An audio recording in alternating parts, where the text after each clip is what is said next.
হীরাপুর রাজ্যে শতাব্দীর পর শতাব্দী ধরে একটি রহস্যময় কাহিনী প্রচলিত ছিল। লোকেরা বলতো প্রতি ৩০ বছর পর আকাশ থেকে একটি রহস্যময় পরী পৃথিবীতে নেমে আসে, আর যে মানুষটি সেই পরীটিকে দেখতে পায় তার জীবন চিরদিনের জন্য বদলে যায়।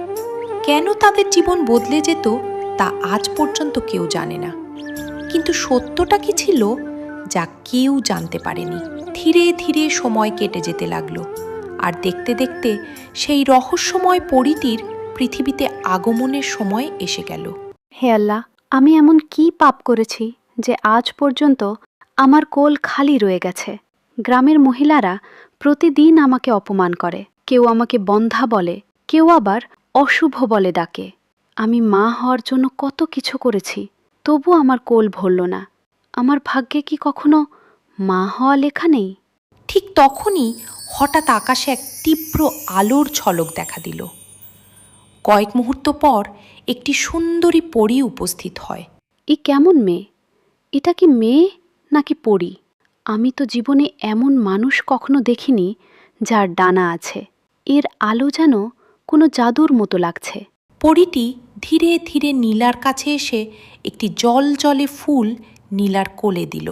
এই মেয়ে, দাঁড়াও, এটা কেমন ফুল? তুমি আমাকে এটা দিয়ে গেলে কেন? কিন্তু পরীটি কোনো উত্তর না দিয়ে সেখান থেকে চলে যায় এবং কিছুক্ষণের মধ্যেই উধাও হয়ে যায়। নীলা ভয়ে ভয়ে ফুলটি নিয়ে ঘরের ভেতরে প্রবেশ করল। ওহ গো নীলা, তোমার হাতে এটা কেমন ফুল? এইমাত্র একটি সুন্দরী মেয়ে এসেছিল। প্রথমে আমার মনে হয়েছিল আমি হয়তো স্বপ্ন দেখছি, একদম পরীর মতো দেখতে।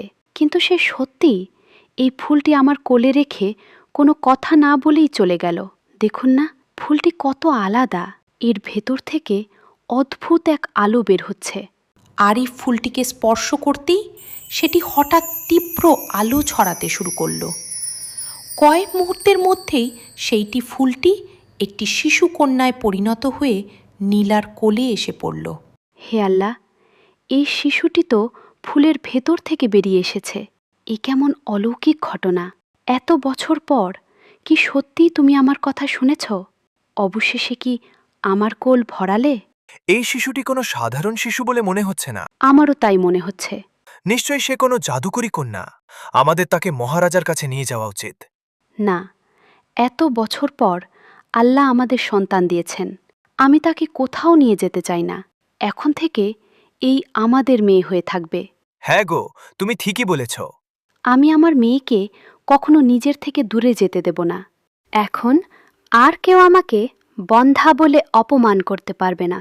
আমি তাকে আমার প্রাণের চেয়েও বেশি ভালোবাসব। এর মুখে কি অপূর্ব চাঁদের আলো ঝলমল করছে।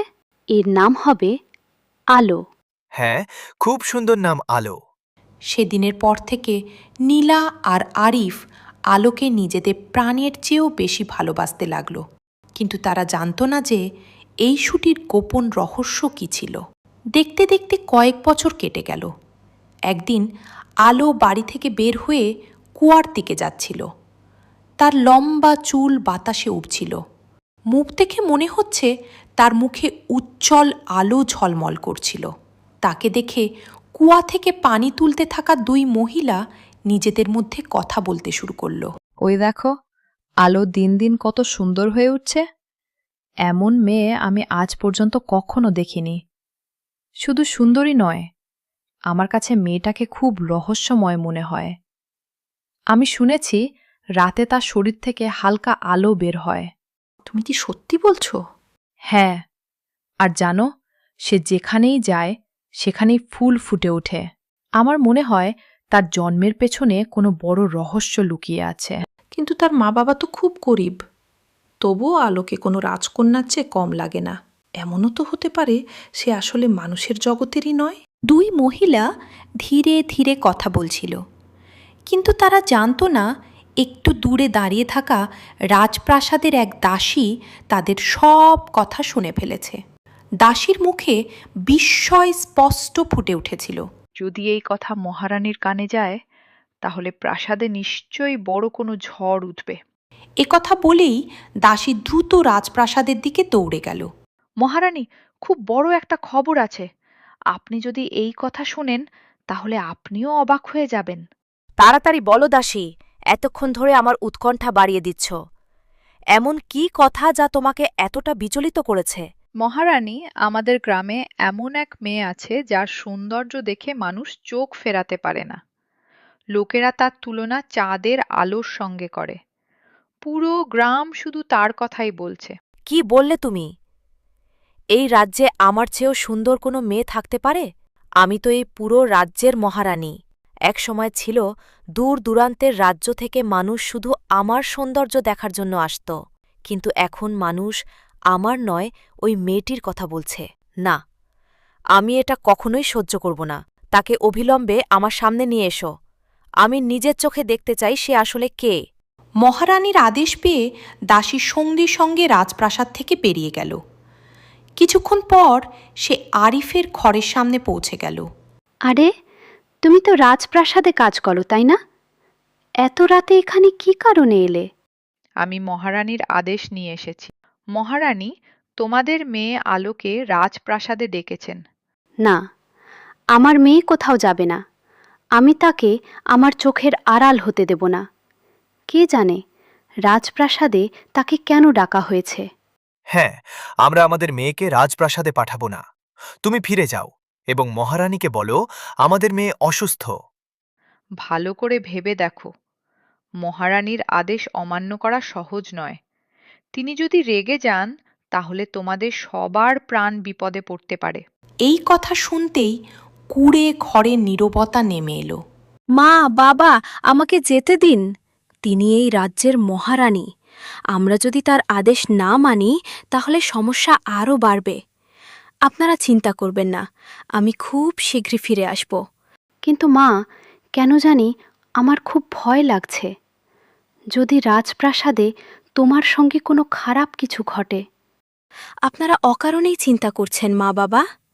আমি এখন আর ছোট মেয়ে নই, ভালো মন্দ বুঝতে শিখেছি। আমার বিশ্বাস আমার সঙ্গে কোন খারাপ কিছু হবে না। তুমি বুদ্ধিমানের মতো সিদ্ধান্ত নিয়েছ। চলো, মহারানী তোমার অপেক্ষায় আছেন। কিছুক্ষণ পর আলো দাসীর সঙ্গে রাজপ্রাসাদে পৌঁছালো। রাজপ্রাসাদটি অত্যন্ত সুন্দর ও জাঁকজমকপূর্ণ ছিল। দাসী আলোকে সরাসরি মহারানীর কক্ষে নিয়ে গেল। মহারানী এই সেই মেয়ে যার সৌন্দর্যের কথা পুরো রাজ্যে ছড়িয়ে পড়েছে। মহারানীর চোখ আলোর ওপর পড়তেই তিনি কয়েক মুহূর্তের জন্য সম্পূর্ণ স্তব্ধ হয়ে গেলেন। আলোর মুখ পূর্ণিমার চাঁদের মতো উজ্জ্বল ছিল। তার চোখে ছিল এক অদ্ভুত সরলতা, আর তার চারপাশে ফুলের মতো মৃদু সুগন্ধ ছড়িয়েছিল। মহারানী এক দৃষ্টিতে তার দিকে তাকিয়ে রইলেন। তার চোখে যেমন বিস্ময় ছিল, তেমনি ছিল ঈর্ষাও। কোনো মেয়ে এত সুন্দর হতে পারে কিভাবে? এত সত্যিই কোনো জাদুর মতো লাগছে। যদি সে এই প্রাসাদে থাকে তাহলে মানুষ আমার সৌন্দর্য ভুলে যাবে। মহারানী, আপনি আমাকে ডেকেছিলেন? কোন কাজ ছিল?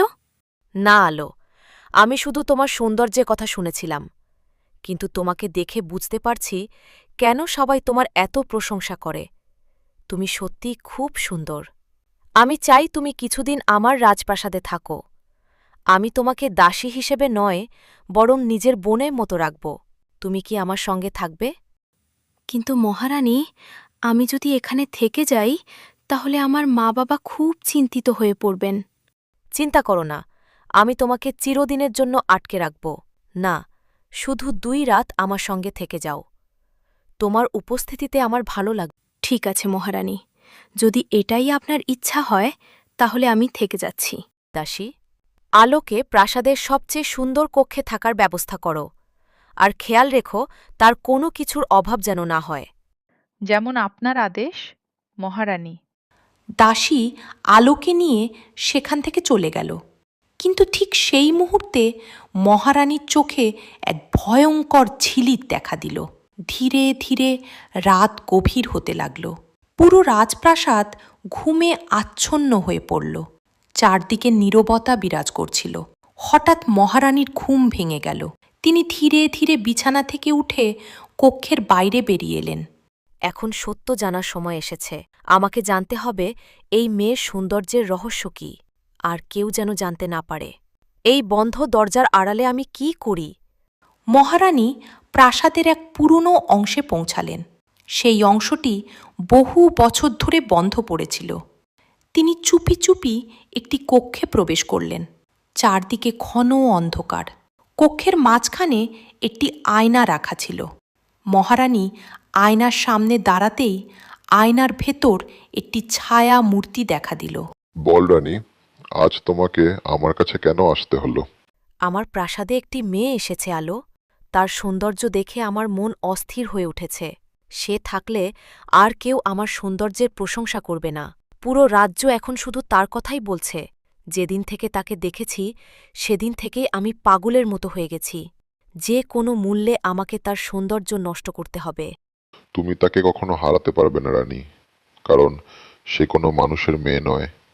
সে এক জাদুকরী ফুল থেকে জন্ম নেওয়া পরীকন্যা। কি বলছো? ফুল থেকে জন্ম নেয়া মেয়ে? না, এটা অসম্ভব। তুমি কি আমার সঙ্গে মজা করছো? না রানী, এটাই সত্য। সে পরী আর ফুলের জগতের সঙ্গে যুক্ত। যেমন ফুল ফুটতে থাকে, তেমনি তার সৌন্দর্য প্রতিদিন বাড়তে থাকে।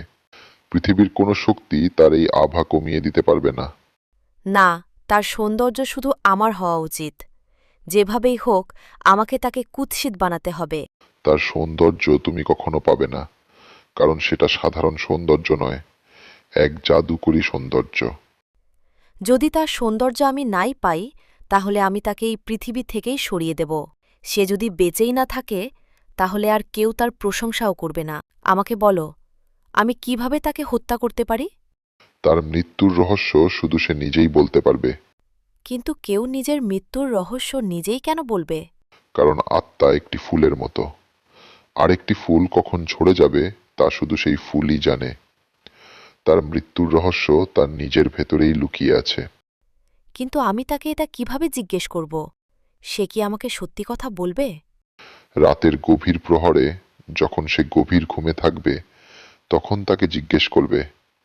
ঘুমের মধ্যমের মধ্যে সে তার সব সত্য বলে দেবে, এমনকি নিজের মৃত্যুর রহস্য। ঠিক আছে, যদি তার মৃত্যুর রহস্য শুধু সেই বলতে পারে, তাহলে আমি এক্ষুনি গিয়ে তার মুখ থেকে সত্য বের করব। এ কথা বলে মহারানী সেই রহস্যময় কক্ষ থেকে বেরিয়ে এলেন। পুরো রাজপ্রাসাদ তখন গভীর ঘুমে আচ্ছন্ন। চারদিকে ভয়ঙ্কর নীরবতা। মহারানী ধীরে ধীরে আলোর কক্ষের দিকে এগিয়ে যেতে লাগলেন। যতই তিনি এগুচ্ছিলেন, ততই তার মুখে লোভের ছাপ স্পষ্ট হয়ে উঠছিল। কিছুক্ষণের মধ্যেই তিনি আলোর কক্ষে পৌঁছে গেলেন। আলো গভীর ঘুমে আচ্ছন্ন ছিল। তার মুখ থেকে হালকা চাঁদের জোছনার আলোর মতো আভা ছড়িয়ে পড়ছিল। মহারানী কিছুক্ষণ তার দিকে তাকিয়ে রইলেন। আলো, যদি তোমার মৃত্যু হয়, তাহলে বলো, তুমি কিভাবে মারা যাবে? কয়েক মুহূর্ত কক্ষে নীরবতা বিরাজ করল। তারপর হঠাৎ ঘুমন্ত আলোর ঠোঁট নড়ে উঠল। যদি তুমি আমাকে শেষ করতে চাও, তাহলে তোমাকে তোমার বাগানের নীল গোলাপ ফুলটি ছিলে ফেলতে হবে। তাহলে আমার প্রাণও শেষ হয়ে যাবে। এ কথা শুনেই মহারানী মুখ ভয়ে ফ্যাকাশি হয়ে গেল। ওটা তো কিন্তু আমার ছেলের জীবন শক্তি। ওটা ছিঁড়ে ফেললে আমার ছেলেও মারা যাবে। আমার মৃত্যুর একমাত্র পথ এটাই। যদি তুমি আমাকে শেষ করতে চাও, তাহলে তোমাকে ওই নীল গোলাপ ছিঁড়ে ফেলতে হবে। আমার সাথে তোমার ছেলেও মারা যাবে। না, এটা হতে পারে না। আমি আমার ছেলেকে হারাতে পারব না। মহারানী তাড়াতাড়ি কক্ষ থেকে বেরিয়ে গেলেন। তার শ্বাস প্রশ্বাস দ্রুত হয়ে উঠেছিল। কিছুক্ষণ পর তিনি আবার সেই রহস্যময় কক্ষে পৌঁছালেন। আয়নার ভেতরে আবার সেই রহস্যময় ছায়ামূর্তি দেখা দিল। কি হলো রানী, তুমি কি তার মৃত্যুর রহস্য জেনে গেছো? হ্যাঁ, আমি তার কাছে গিয়েছিলাম। কিন্তু সে বলেছে, যদি তাকে শেষ করতে চাই, তাহলে আমাকে রাজকুমারের জীবন গোলাপ ছিঁড়ে ফেলতে হবে। আমি এটা কিভাবে করতে পারি? যদি তুমি নিজের সৌন্দর্য বাঁচিয়ে রাখতে চাও, তাহলে এই ত্যাগ তোমাকে করতেই হবে। মনে রেখো, আলো মারা গেলে তার সমস্ত সৌন্দর্য তোমার মধ্যে চলে আসবে। হঠাৎ আয়নার ভেতরে মহারানী মুখ ভেসে উঠল, কিন্তু এবার তার মুখ আগের চেয়ে অনেক বেশি সুন্দর দেখাচ্ছিল। ভাবো রানী, তখন আবার মানুষ শুধু তোমার সৌন্দর্যের কথাই বলবে।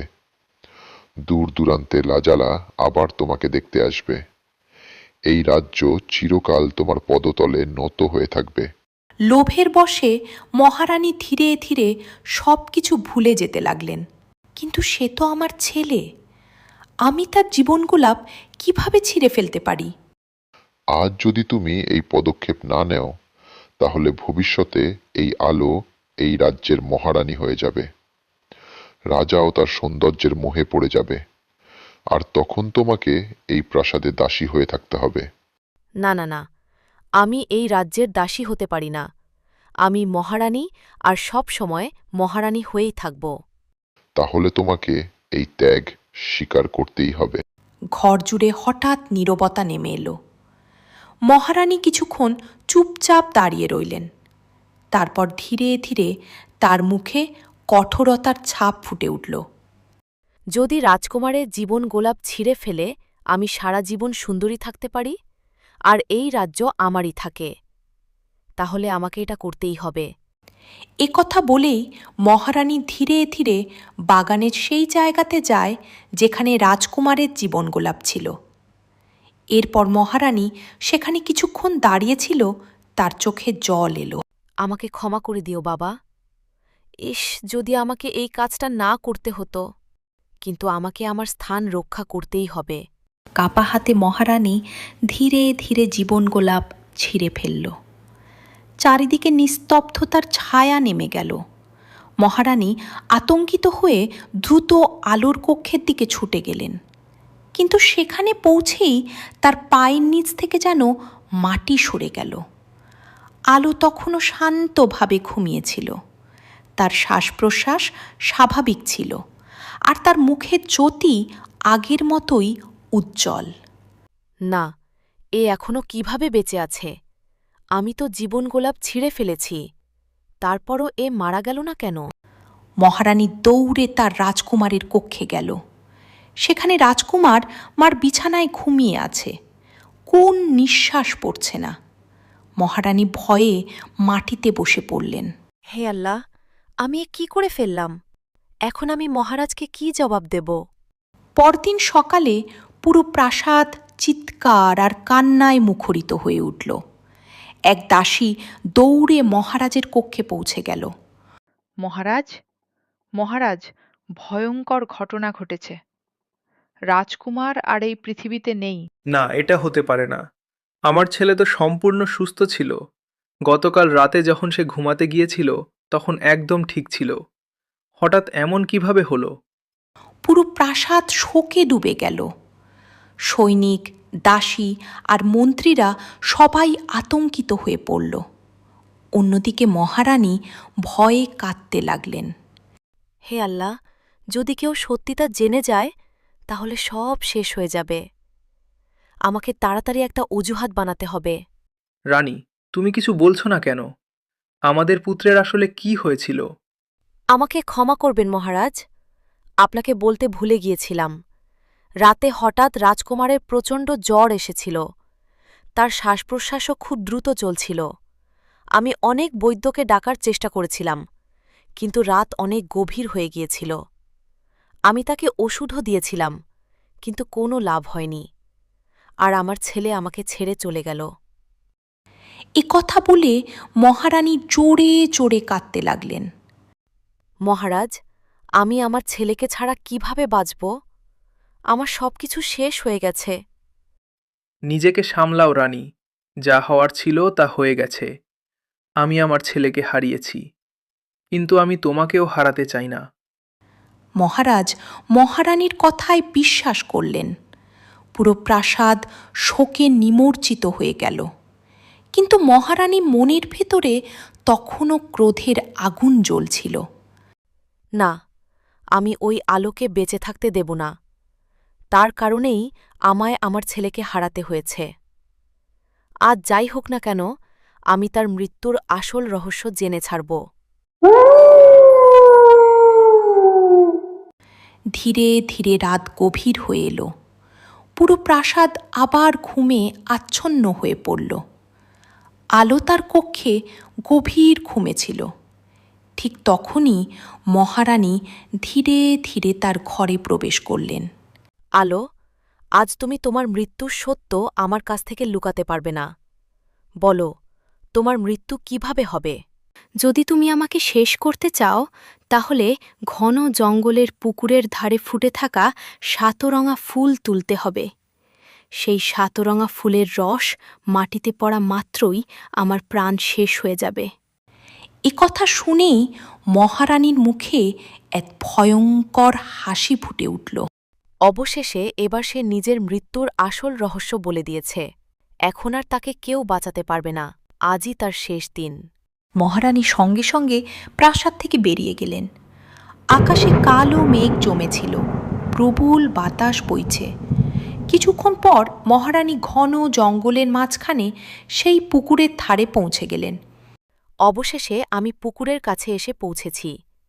এখন শুধু সাতরঙ্গা ফুল খুঁজে বের করতে হবে। কিন্তু এখানে কোনো ফুল দেখা যাচ্ছে না কেন? ঠিক তখনই হঠাৎ পুকুরের পানি ঝলমল করে উঠল। পরের মুহূর্তেই পুকুরের পানিতে সাতরঙা ফুল ফুটে উঠল। সাতরঙা ফুল থেকে মৃদু আলো বের হচ্ছিল।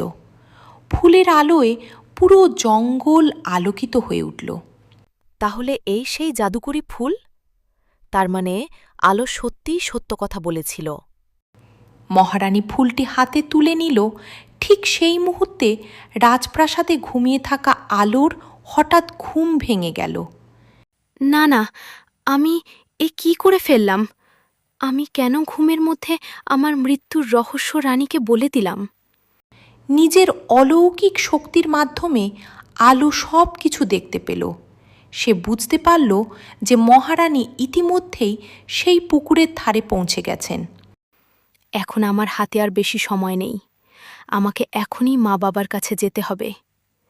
এ কথা বলে চাঁদনী দৌড়ে প্রাসাদ থেকে বেরিয়ে গেল।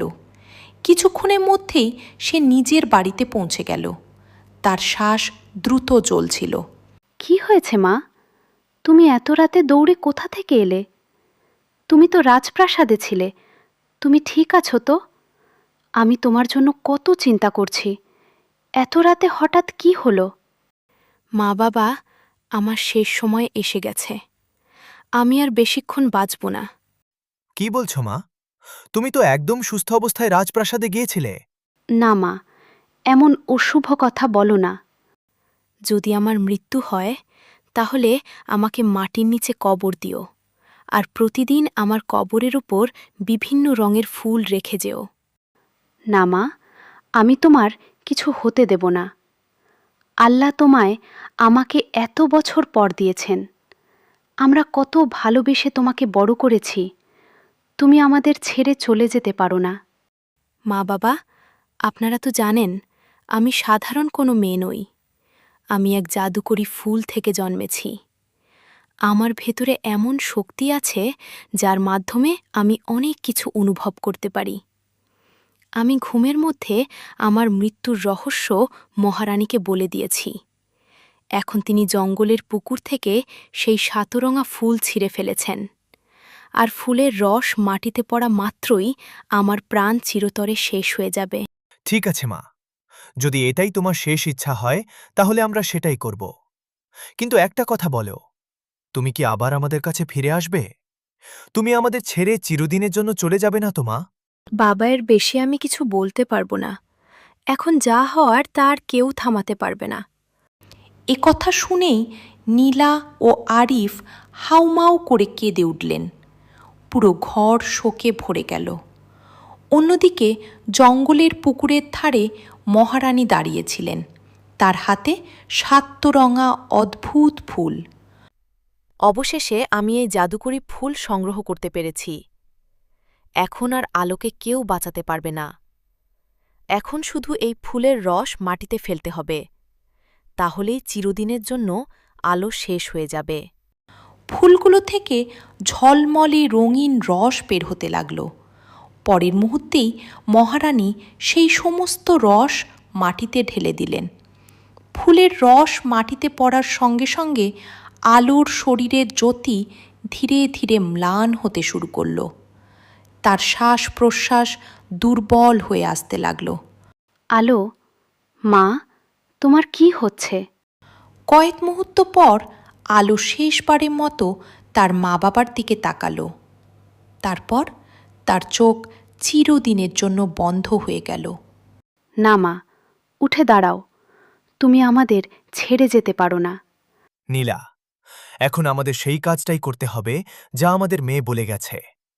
আমাদের তাকে মাটির নিচে কবর দিতে হবে। সকাল হতেই আরিফ ও নীলা আলোর দেহ নিয়ে ঘন জঙ্গলের দিকে রওনা হলেন। সেদিন পুরো জঙ্গল অদ্ভুতভাবে নিস্তব্ধ ছিল। তারা একটি বড় গাছের নিচে মাটি খুঁড়তে শুরু করলেন। তাদের চোখ দিয়ে অবিরাম অস্ত্র ঝরছিল। ঠিক তখনই পিছন থেকে কারো হাঁটার শব্দ শোনা গেল। রাজা সেখানে এসে পৌঁছেছেন। এখানে কি হচ্ছে?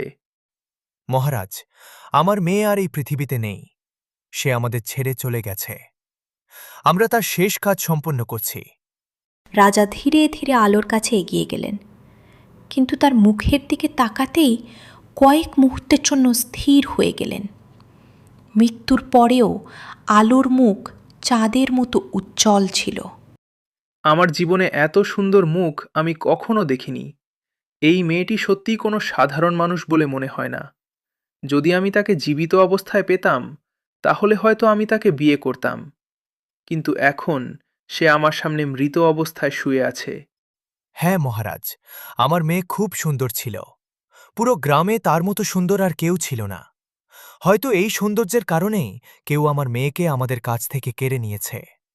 যদি আমি তাকে জীবিত অবস্থায় পেতাম তাহলে হয়তো আমি তাকে বিয়ে করতাম, কিন্তু এখন সে আমার সামনে মৃত অবস্থায় শুয়ে আছে। রাজা কিছুক্ষণ নীরবে চাঁদনীর দিকে তাকিয়ে রইলেন। তারপর ভারাক্রান্ত মন নিয়ে সেখান থেকে চলে গেলেন। এরপর আরিফ ও নীলা চাঁদনীকে মাটির নিচে কবর দিলেন এবং কাঁদতে কাঁদতে বাড়ি ফিরে গেলেন। কিন্তু সেই রাতে রাজার একটুও ঘুম এলো না। তার মন অদ্ভুত এক অস্থিরতায় ভরে উঠেছিল। আমার কি হয়েছে? আমি বারবার ওই মেয়েটির কথা কেন ভাবছি? কেন মনে হচ্ছে যেন কেউ আমাকে তার কবরের কাছে ডাকছে? মধ্যরাত হতেই রাজা প্রাসাদ থেকে বেরিয়ে পড়লেন। ঠিক তখনই পাশে ঘুমিয়ে থাকা মহারানীর ঘুম ভেঙে গেল। মহারাজ, এই সময় কোথায় যাচ্ছেন? আমাকে ওর পিছু নিতে হবে। মহারানী গোপনে রাজার পিছু নিয়ে জঙ্গলে পৌঁছে গেলেন। কিছুক্ষণের মধ্যেই রাজা সেই বড় গাছের নিচে আলোর কবরের পাশে গিয়ে বসলেন। আলো, তুমি এত সুন্দর ছিলে, অথচ তোমার কথা আমি আগে কেন জানলাম না? যদি তোমার সঙ্গে আমার আগে দেখা হতো তাহলে আমি তোমাকেই এই রাজ্যের রানী বানাতাম। জানি না কেন, যেদিন থেকে তোমাকে দেখেছি সেদিন থেকে আমার হৃদয় শান্তি পাচ্ছে না। মনে হয় যেন তুমি এখনো বেঁচে আছো এবং আমার জন্য অপেক্ষা করছো। কিন্তু এটা কিভাবে সম্ভব? রাজা অনেকক্ষণ ধরে কবরের পাশে বসে রইলেন। তারপর ধীরে ধীরে প্রাসাদে ফিরে গেলেন। দূরে দাঁড়িয়ে মহারানী সব কিছু দেখছিলেন। তাহলে এটাই আসল কারণ। আলোকে মেরেছিলাম যাতে কেউ তার সৌন্দর্যের মোহে না পড়ে। কিন্তু এখন তো মহারাজ নিজেই তার প্রেমে পড়ে গেছেন। এভাবে চলতে থাকলে মহারাজ আমাকে পুরোপুরি ভুলে যাবেন।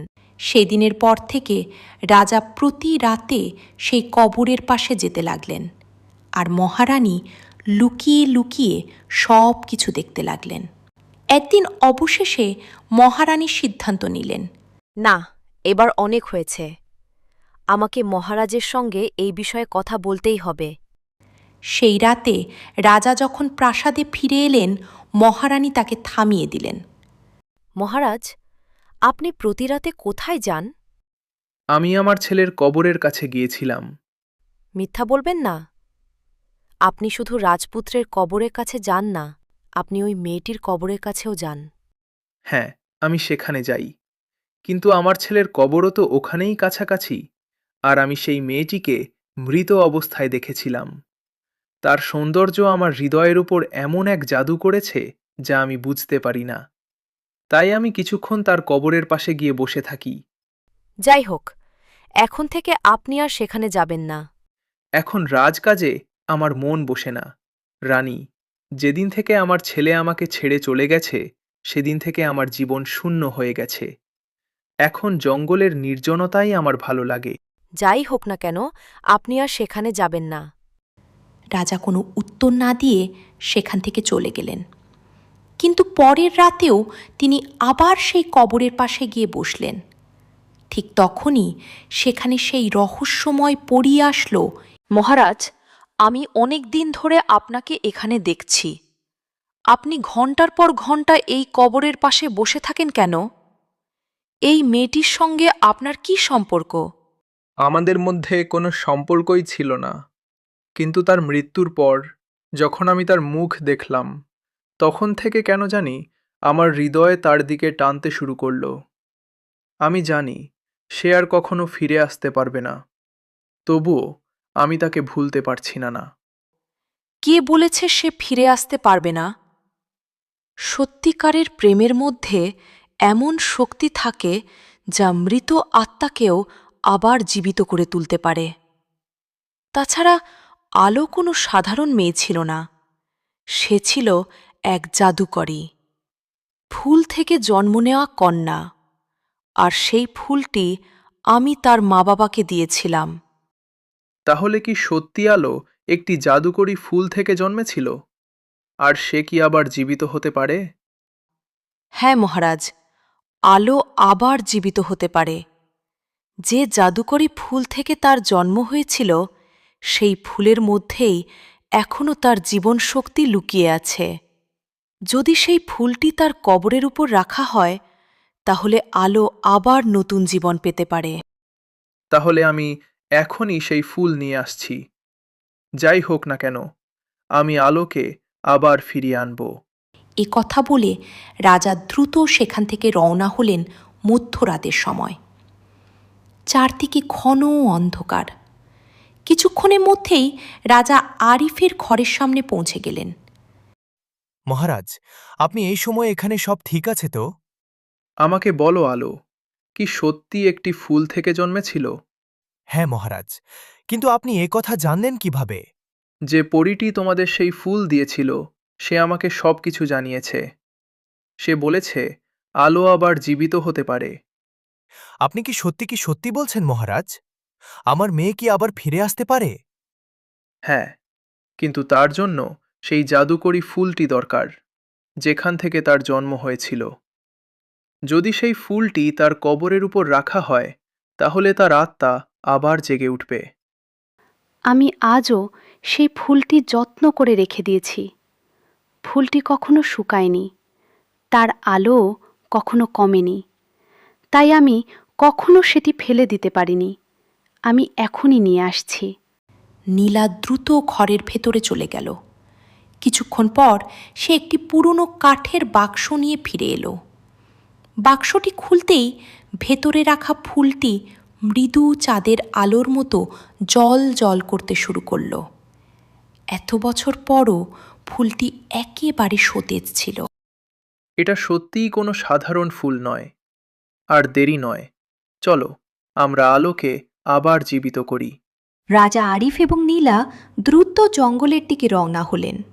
কিছুক্ষণের মধ্যেই তারা আলোর কবরের কাছে পৌঁছে গেলেন। চারদিকে গভীর নীরবতা। রাজা ধীরে ধীরে কবরের কাছে এগিয়ে গেলেন এবং কাপা হাতে সেই জাদুকরী ফুলটি কবরের উপর রেখে দিলেন। ফুলটি কবরে স্পর্শ করতেই পুরো ভূমি তীব্র আলোয় ঝলমল করে উঠল। কয়েক মুহূর্ত পর আলো ধীরে ধীরে কবরের ভেতর থেকে উঠে এলো। তার শরীর থেকে আগের চেয়েও উজ্জ্বল চাঁদের আলো ছড়িয়ে পড়ছিল। আমার মেয়ে, তুমি সত্যিই ফিরে এসেছ। আমি নিজের চোখকে বিশ্বাস করতে পারছি না। হে আল্লাহ, আমার মেয়ে আবার জীবিত হয়ে গেছে। আমি তো আশা ছেড়েই দিয়েছিলাম যে তোমাকে আর কখনো দেখতে পাব। আল্লাহকে হাজারো ধন্যবাদ। মা, বাবা, আমি আপনাদের ছেড়ে কিভাবে চলে যেতে পারতাম মহারাজ? আমার এখনো মনে হচ্ছে আমি যেন কোনো স্বপ্ন দেখছি। আপনার সত্যিকারের ভালোবাসা আর অতল বিশ্বাসই আমাকে আবার নতুন জীবন দিয়েছে। যখন আপনি আমার কবরের পাশে বসে অশ্রু ঝরিয়েছিলেন, তখনই আমার ভেতরে আবার বেঁচে থাকার ইচ্ছা জেগে উঠেছিল। আর যখন এই জাদুকরি ফুলটি আমার কবরের উপর রাখা হলো, তখন আমি আবার জীবিত হয়ে উঠলাম। এর জন্য আমি চিরকাল আপনার কাছে কৃতজ্ঞ থাকব। ইস, যদি আমি আমার ছেলেকেও ফিরিয়ে আনতে পারতাম। মহারাজ, আপনার পুত্রের মৃত্যু কোনো সাধারণ ঘটনা ছিল না। কোনো রোগে তার মৃত্যু হয়নি। তাহলে আমার ছেলের মৃত্যু কিভাবে হয়েছিল? আপনার পুত্রের জীবন গোলাপ অন্য কেউ নয়, বরং মহারানী নিজেই ছিঁড়ে ফেলেছিলেন। তাই আপনার ছেলের মৃত্যু হয়েছে। কি বলছো রানী? এমন কাজ কখনো করতে পারে না। সে নিজের ছেলের ক্ষতি কিভাবে করতে পারে?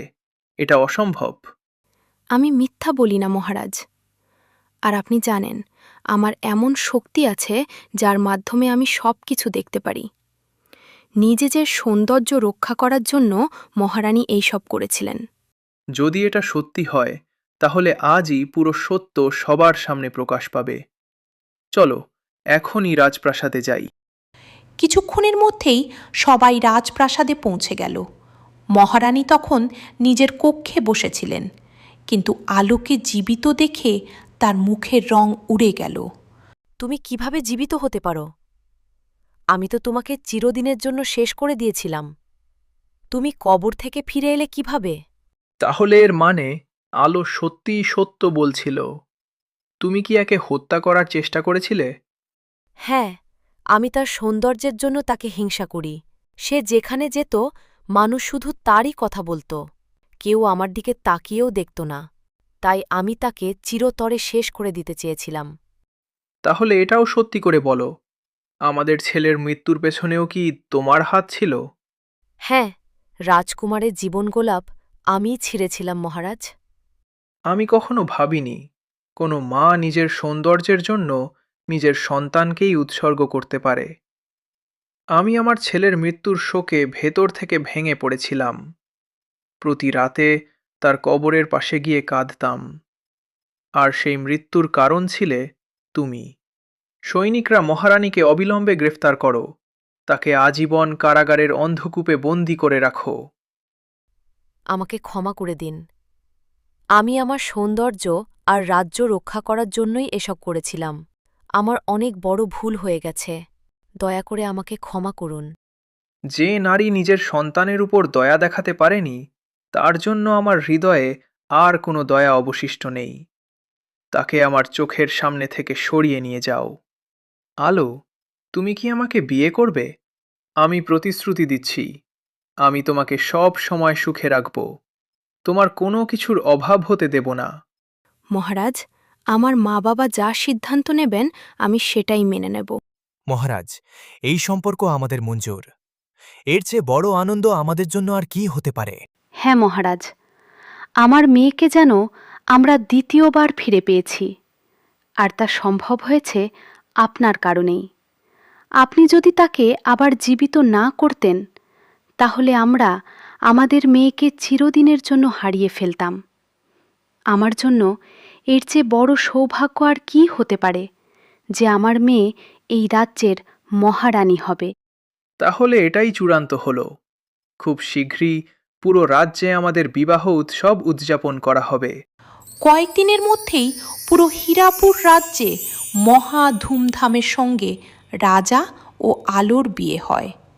সেদিনের পর থেকে রাজা ও আলো সুখে শান্তিতে জীবন কাটাতে লাগলেন।